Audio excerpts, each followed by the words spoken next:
धीरेन्द्र महाराज के खिलाफ अखिल भारतीय अंधश्रद्धा निर्मूलन समिति ने चैलेंज दिया और वो चले गए।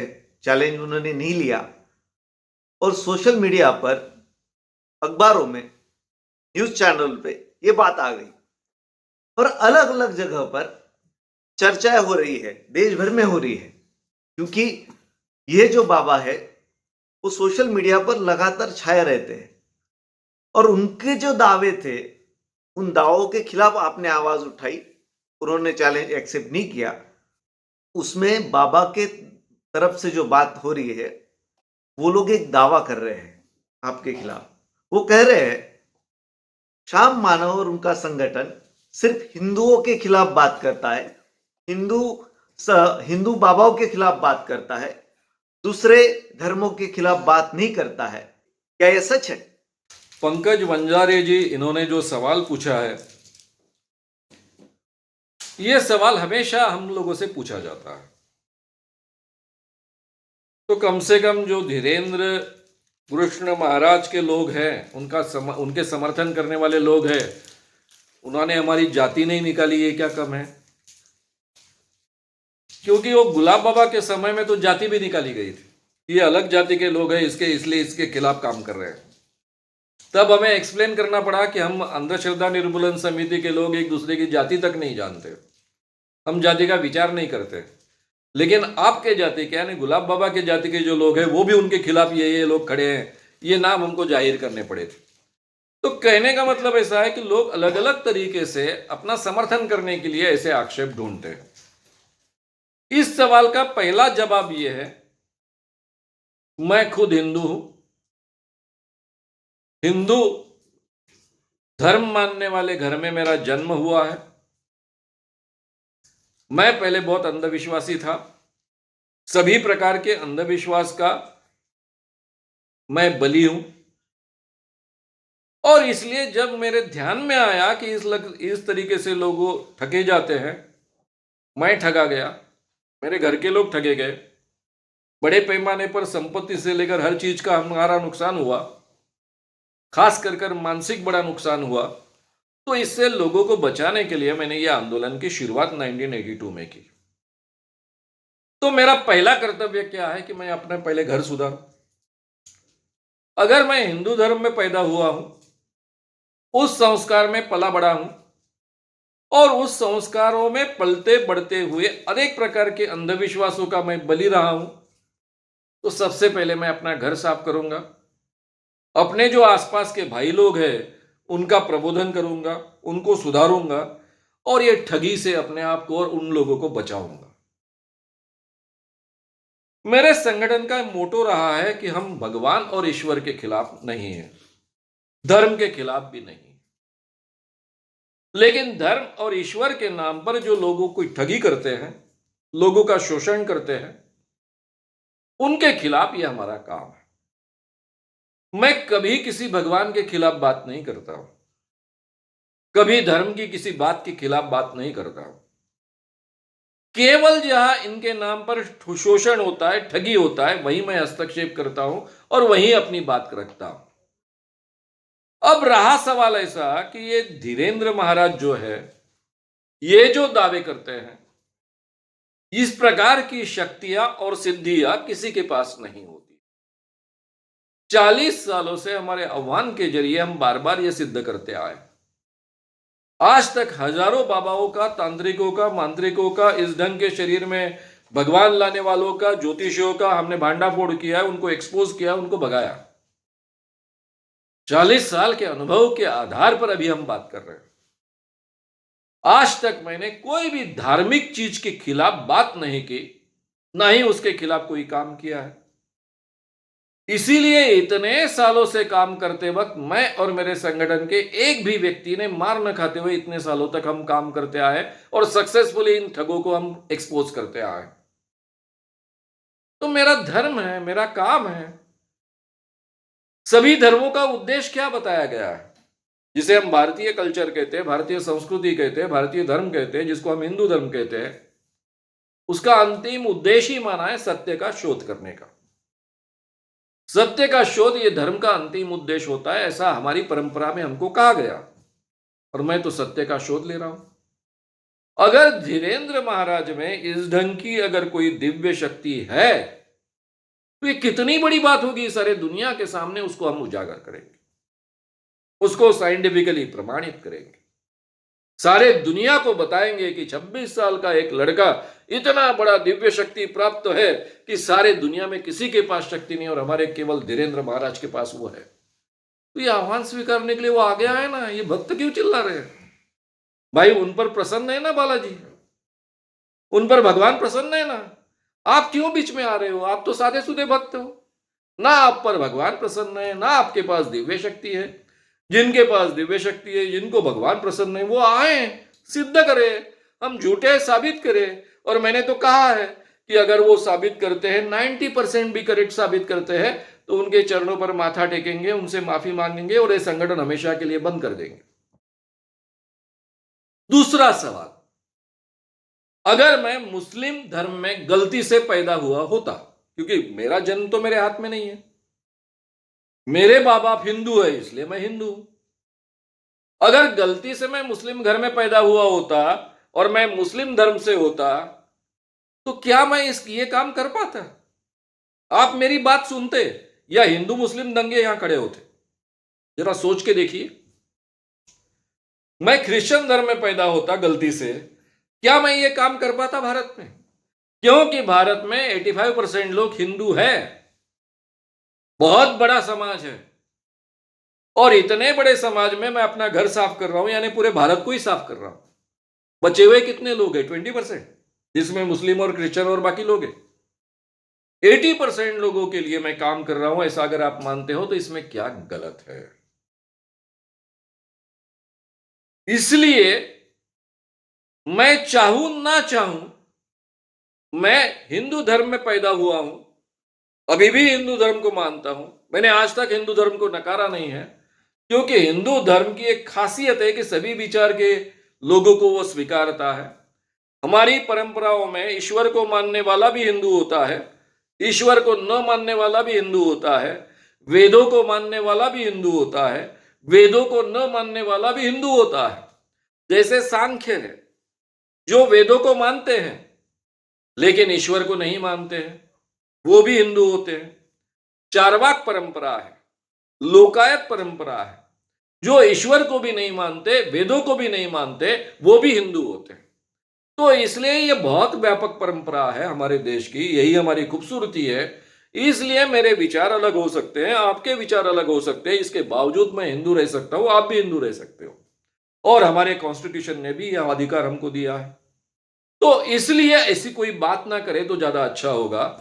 लेकिन आपका जो सवाल है कि क्या दूसरे धर्म के बाबाओं के खिलाफ हम काम करते हैं कि नहीं, जी बिल्कुल करते हैं।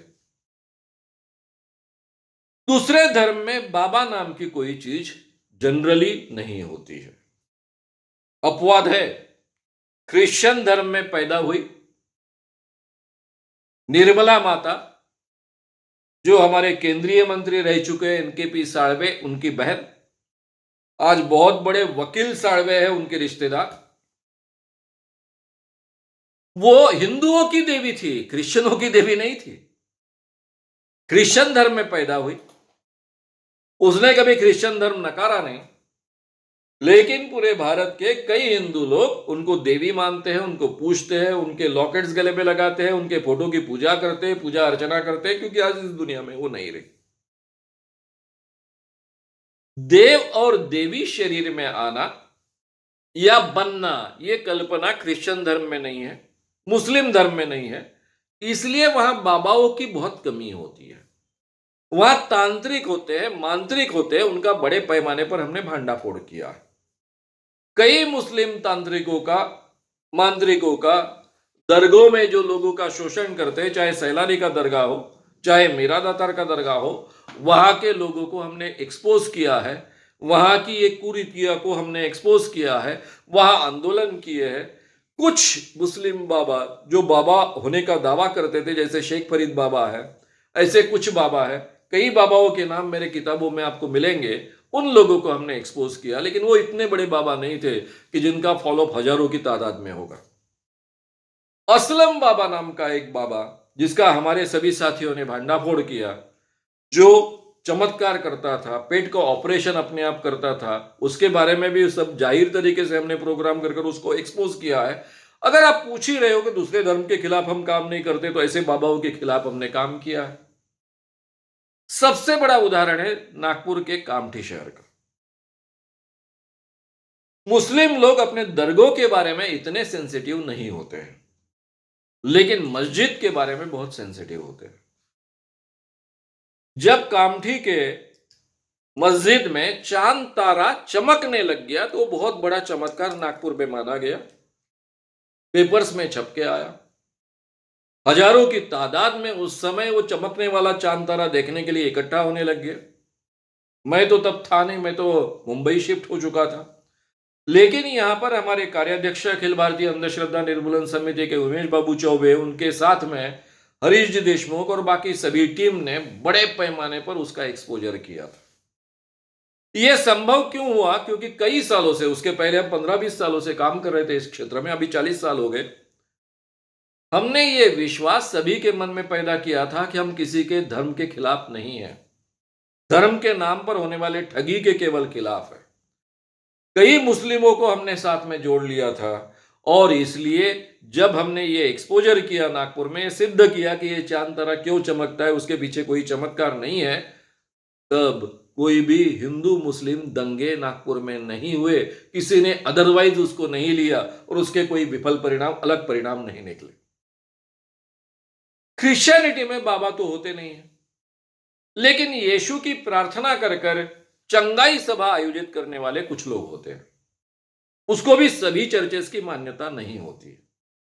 जो प्रतिष्ठित चर्चेस होते हैं, ये जो चंगाई सभा होती है, यीशु का नाम लेकर अंधा देखने लगेगा, बहरा सुनने लगेगा, लंगड़ा चलने लगेगा, इसको चंगाई सभा कहते हैं, बीमारी दूर करेगा, ये पूरा प्रोग्राम होता है, उसको अच्छा नहीं मानते। कई चर्चेस इसका विरोध भी करते हैं, लेकिन ये प्रथा है। नागपुर में कस्तूरचंद पार्क में इसका आयोजन हुआ था। हमारी अखिल भारतीय अंधश्रद्धा निर्मूलन समिति ने उसके खिलाफ मोर्चा निकाला था। वहां भी हमारे उमेश जी चौबे, जो हमारे कार्याध्यक्ष है, उसका नेतृत्व कर रहे थे। और फिर drugs and magic remedies act के तहत गुनाह दायर हुआ, और दुनिया में पहली बार, क्योंकि इसमें 5 मिशनरी थे, एक रायबुर्डे नाम का भारत का मिशनरी था, लेकिन 4 मिशनरीज बाहर के परदेशी थे, बाहर के देशों के थे, उन सभी को अरेस्ट हुई। तब ये 4 मिशनरी भौचक्का रह गए, पर जो देश के बाहर के, कि ऐसी इस ढंग का कोई कानून भी किसी देश में हो सकता।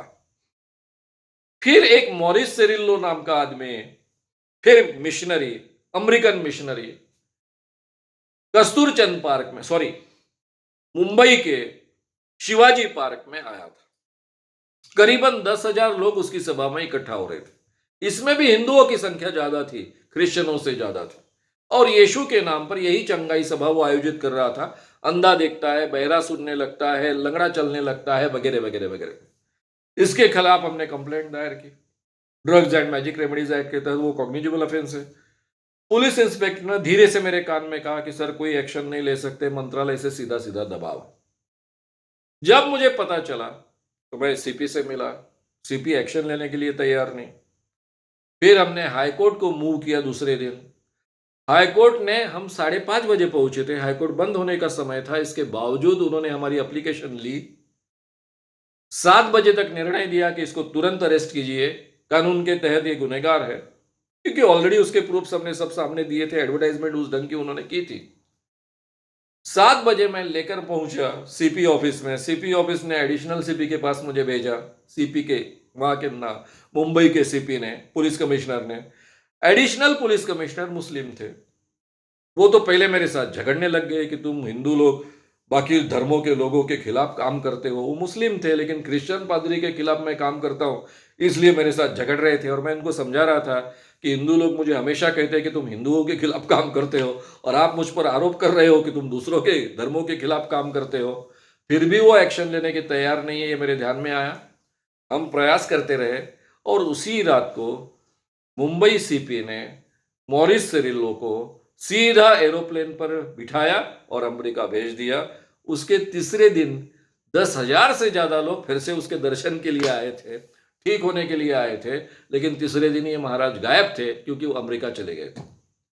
अब ये एक को हमने जेल में भेजा नागपुर में, मुंबई में हम जेल में नहीं भेज सके क्योंकि वहां मंत्रालय नजदीक था और मंत्रालय का दबाव था और पुलिस उनके सामने झुकी थी। और फिर उसके बाद में वो केस चलने में कोई मतलब नहीं था, इसके लिए हमने उसके पीछे भी नहीं लगे। नहीं तो ऑलरेडी केस दायर करने के लिए पुलिस के पीछे लग सकते थे, अमेरिका से उसको बुलवाना यह संभव नहीं था, कई उसमें दिक्कतें थी, इसलिए छोड़ दिया था। तो हमने कई क्रिश्चियनों के खिलाफ, कई मुस्लिमों के खिलाफ, कई दरगाहों के खिलाफ, दरगाहों में होने वाली ऐसी हत्याओं के खिलाफ, उनके चमत्कारों के खिलाफ, ये भूत उतारने की प्रोसेस जो चलती है उसके खिलाफ हमने काम किया है, लोक जागरण किया है। लेकिन हमेशा हमें केयर लेते हैं कि जब भी मुस्लिमों के खिलाफ कुछ हम करते हैं तो मुस्लिम लोगों को साथ में लेकर ही करते हैं, ताकि इसमें मुस्लिम और हिंदू इस ढंग के दंगे उसमें से न पैदा हो, ये डिवाइड ना पैदा हो।